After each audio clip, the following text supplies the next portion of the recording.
Maligayang pagbabalik sa Access of Truth sa JNS Television.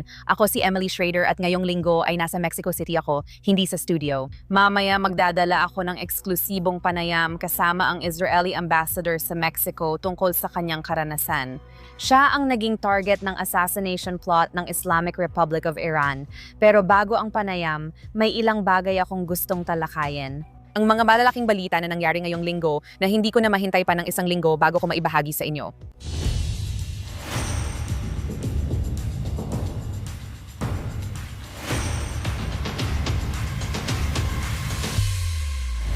Unang-una, may update tayo tungkol sa totoong nangyayari sa loob ng Iran dahil ang mga ulat ng rehimen sa buong mundo ay hindi talaga tumutugma sa katotohanan.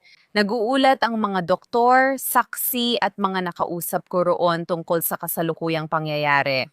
Alam natin na sa ngayon sinabi ni Pangulong Trump na ang mga bitay na nakatakdang simulan sa loob ng Iran ay talagang napahinto. Iniulat niya na 800 na bitay ang nakansela. Ngayon, ang problema ay ang mismong rehimen ay hayagang sumasalungat sa pahayag na iyon ni Pangulong Trump.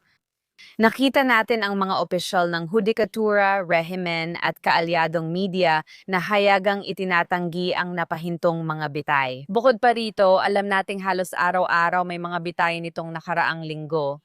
Bukod dito, marami pa ring nagaganap na extrajudicial killings. May dagdag pa akong sasabihin mamaya. Nangako rin silang bibitayin ang mga tinatawag nilang kaaway ng Estado na tumutukoy sa mga nagpoprotesta. Ibang version ng mga protesta ang ikinukwento ng mga doktor sa Iran, taliwas sa ipinapakita ng rehimen. Isang doktor ang nagsabi sa international na media na hindi lang puno ng mga nagpoprotestang binaril at napatay sa ospital gamit ang totoong bala. Nakikita rin natin na tinatarget ng mga puwersa ng rehimen ang mga civilian dahil sa tama ng bala sa dibdib, leeg at ulo. Ayon sa medical staff, madalas pumapasok ang security forces sa ospital para arestuhin o minsan patayin ang mga nasugatang nagpoprotesta. Nagpakawala sila ng tear gas at sinakop ang lahat ng pampublikong ospital at ilang pribadong ospital ayon sa mga source sa lugar. Sabi ng mga doktor, sila'y minomonitor, tinatakot, pinipigilang gamutin ang mga nasugatang nagpoprotesta at bawal ding magsalita sa media. Ayon sa maraming independenteng ulat, mahigit 36,500 nagpoprotesta ang napatay sa alon ng mga protestang ito. Sabi ng mga medical worker at ng mga nakausap ko nitong mga linggo, mas mataas pa raw ang bilang kaysa sa 3,000 at libong na nabanggit.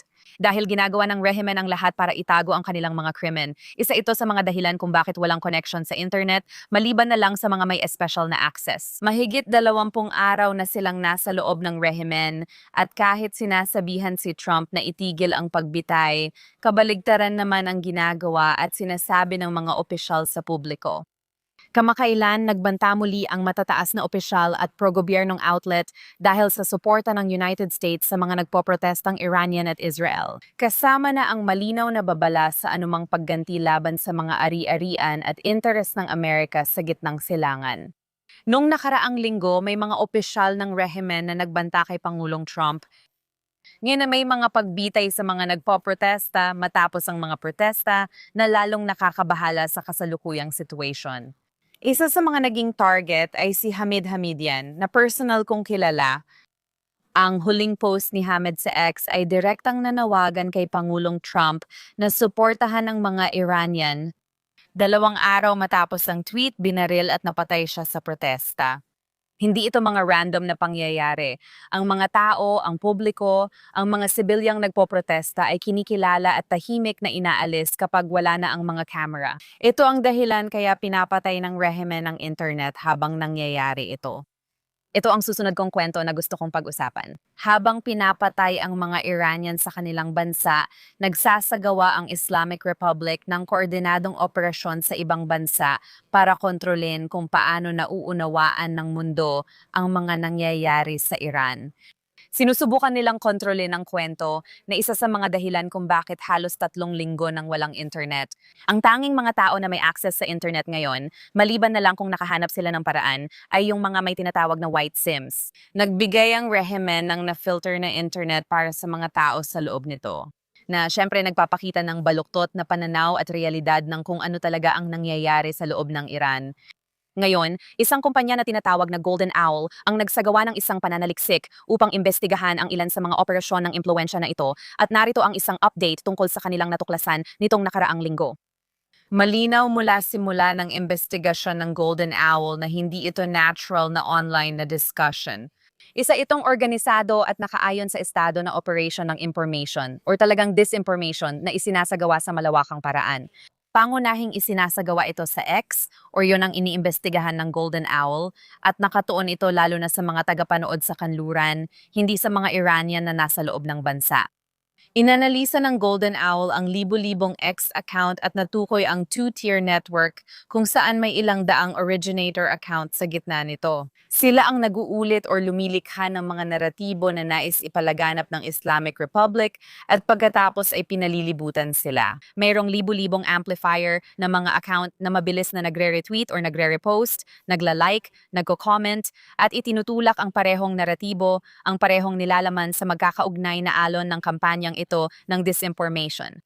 Gayon, ang mga pattern ng pagpo-post ay sabay-sabay, paulit-ulit at minsan ay tinatapatan pa ng oras sa mga mahahalagang pangyayari, kabilang na syempre ang paglala ng mga protesta, mga ulat ng mga bitay, international na pagkondena na maaaring kinakaharap ng rehimen sa iba't ibang panahon, pati na rin ang mga usapan tungkol sa mga parusa. Ngayon, isa sa mga pinaka-nakapipinsalang natuklasan ni Golden Owl sa buong senaryong ito ay ang issue ng timing. Naitala nila na aktibo pa rin ang network na ito kahit may internet shutdown sa Iran. Kaya habang ang mga karaniwang Iranian ay hindi makapag-post, makapag-livestream, or makipag-ugnayan sa kahit anong paraan sa labas ng bansa, ang mga account na ito ay patuloy pa rin gumagana ng buong kapasidad. Malakas ngayong ipinapahiwatig na ang operation ay mula sa labas ng Iran or may special silang access na wala sa karaniwang mamamayan. Ngayon, hinati ni Golden Owl sa malinaw na kategorya ang mga nilalaman ng network na ito. Ipapakita ko sa inyo ang bawat isa para maintindihan ninyo ang inyong nakikita. Pag may ganitong pahayag sa media, unang lumalabas ang pro-regime at pro-IRGC propaganda. Nilalaman ito ng papuri sa pamunuan ng Islamic Republic at IRGC. Habang itinatanggi o minamaliit ang mga pagkamatay ng mga nagpoprotesta o sa ilang kaso tuluyang binabaliwala, ang pangalawang uri ng nilalaman na nakikita natin ay ang pag-alis ng kredibilidad sa mismong pag-aaklas. Ang mga nagpoprotesta ay inilalarawan bilang marahas, sinusuportahan ng dayuhan, magulo o minamanipula upang gawing mukhang moral na kaduda-duda at politikal na mapanganib ang kilusan. Ngayon, ikatlong kategorya ang mga pag-atake sa personalidad ng oposisyon, lalo na sa taga-suporta ni Prinsipe ng Corona Reza Pahlavi. Matagal nang ginagamit ang paninira, teorya ng sabotan, at pangungutya laban sa kanya at sa mga taga-suporta niya. Lalo na nitong mga nakaraang linggo, sinusubukang pahinain ang pinaka-nagkakaisang oposisyon ng Iran sa maraming taon. Sinusubukan nitong hatiin ang nagkakaisang oposisyon na tinutukoy bilang ikaapat na kategorya, pagkakawatak-watak ng oposisyon. Nakita natin ang mga account na nagpapalakas ng separatistang retorika, ibig sabihin nagsusulong ng paghahati ng Iran batay sa etniko or ideolohikal na pagkakakilanlan. Malinaw sa mga mananaliksik ng Golden Owl na ang nilalamang ito ay hindi para bigyang kapangyarihan ang mga minorya. Layunin nitong hatiin ang oposisyon at palakasin ang Islamic Republic of Iran, bagay na tugma sa kanilang ginawa sa nakalipas na 47 taon.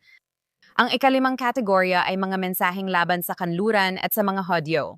Maraming nilalaman dito na sinisisi ang Israel, mga Hudyo at minsan ang Estados Unidos sa gulo sa Iran.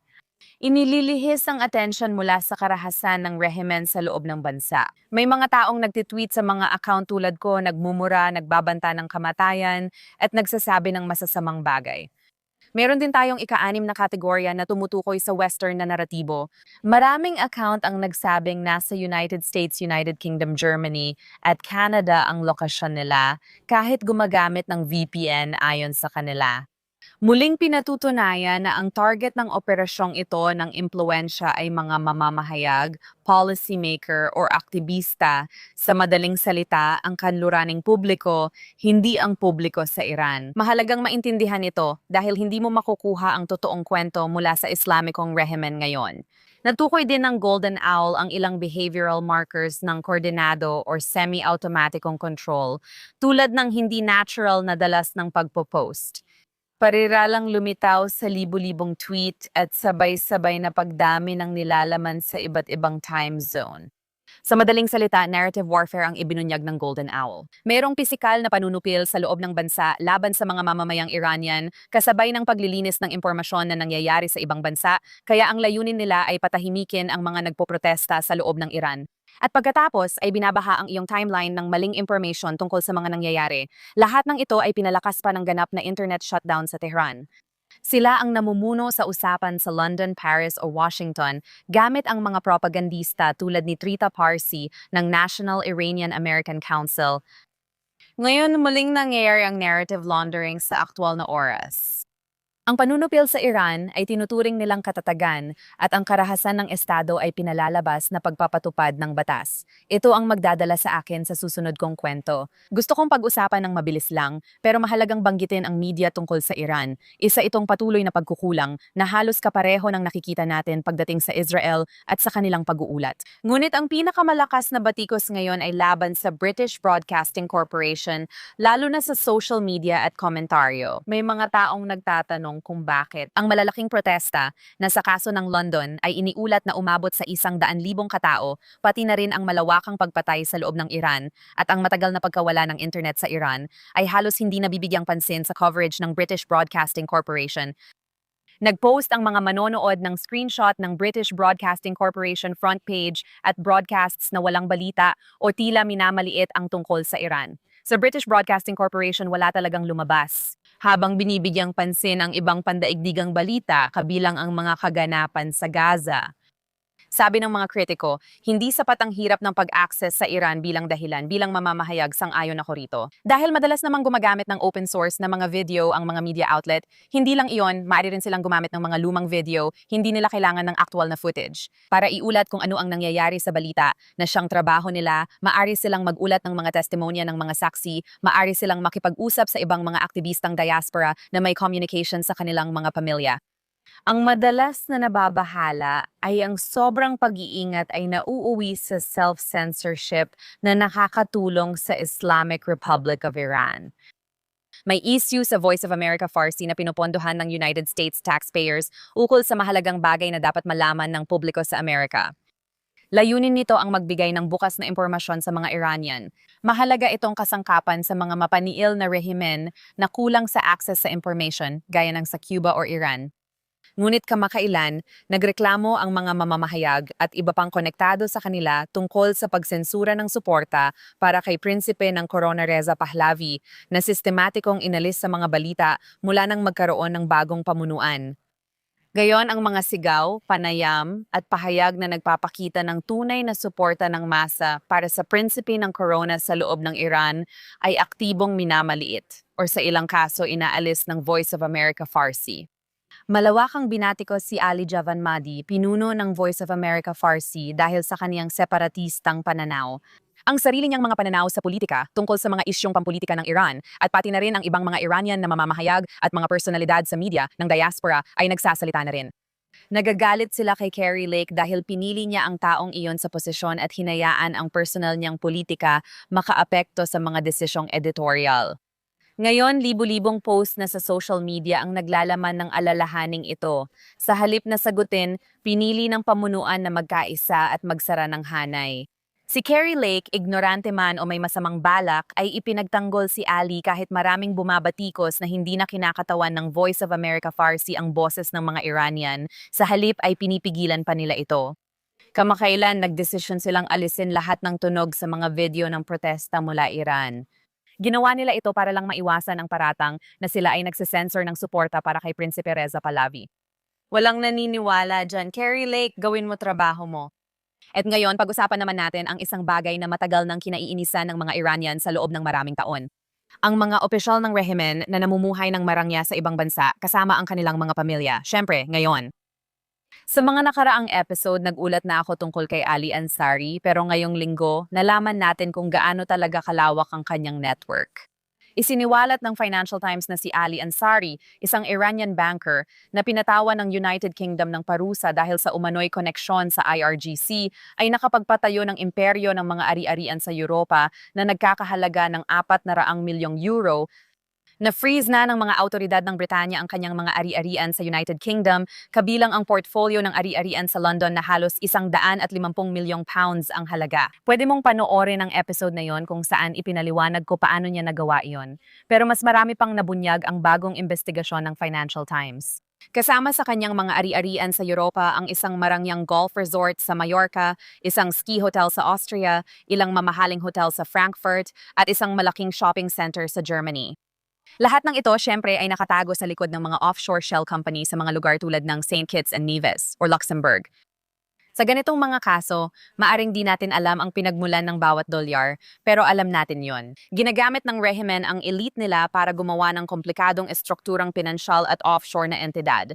Ginagamit nila ang mga kamag-anak para mailabas ang pera mula Iran, maitago ang ari-arian, at mapanatili ang akses sa kanlurang sistemang pinansyal para makaiwas sa parusa.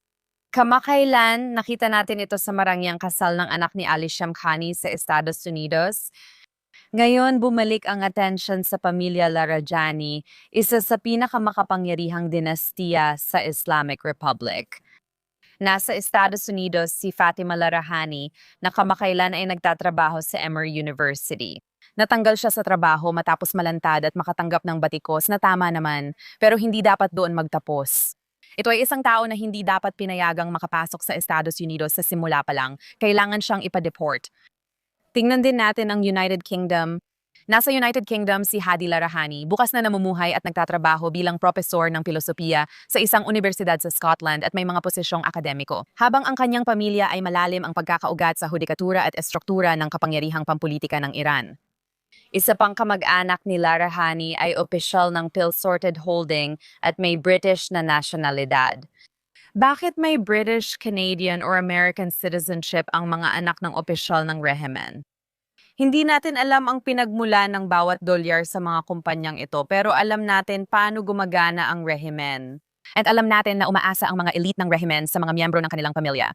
Umaasa sila sa paninirahan at pagkamamamayan sa ibang bansa, pati sa legal na sistema ng kanluran para protektahan ang yaman na ninakaw nila mula sa Iran. Patuloy na nagbabayad ang mga karaniwang Iranian. Kaya lumalakas ang panawagan na imbestigahan ang mga network, i-freeze ang asset kung kailangan, paalisin ang mga ambassador at diplomat ng Islamic Republic, bawiin ang visa ng mga konektado sa parusang rehimen, at panagutin ang rehimeng ito. Hindi ito ordinaryong migrasyon o imigrasyon na pinag-uusapan natin ang sinadyang paglilinis ng kapangyarihan ng rehimen papasok sa mga sistemang kanluranin. At syempre, huling ngunit hindi pa huhuli, narito ang ating huling kwento para sa araw na ito. Matapos ang 843 araw si Ron Gavelli, ang huling bihag, ay nakabalik na sa kanyang tahanan sa unang pagkakataon sa 12 taon. Wala nang Israeli na bihag sa Gaza. Sobrang tagal kong hinintay na masabi yon. Si Ron, isang sundalo, ang unang pumapasok at huling lumalabas para magligtas ng tao. Napatay siya noong ika-7 at ginawang panagot ng mga terorista ang kanyang bangkay sa loob ng ilang taon, suportado ng Islamic Republic. Ang kanyang pamilya ay naghintay ng masakit ng halos 2.5 taon upang maibalik siya sa kanilang tahanan para sa isang maayos na libing. Naantala ang pagbabalik ni Ron dahil sinabi ng Hamas na hindi nila alam ang lokasyon ng kanyang bangkay na itinanggi ng Israel at tama pala sila. Ang mga teroristang organization ay laging nakikipag-negotiation ng hindi tapat at ginagamit laban sa kanila ang mabuting loob ng mga napipilitang makipag-negotiation sa kanila. Dito nagtatapos ang Access of Truth ngayong linggo. Babalik ako next week na may mas maraming balita, panayam at kwento mula sa gitnang silangan.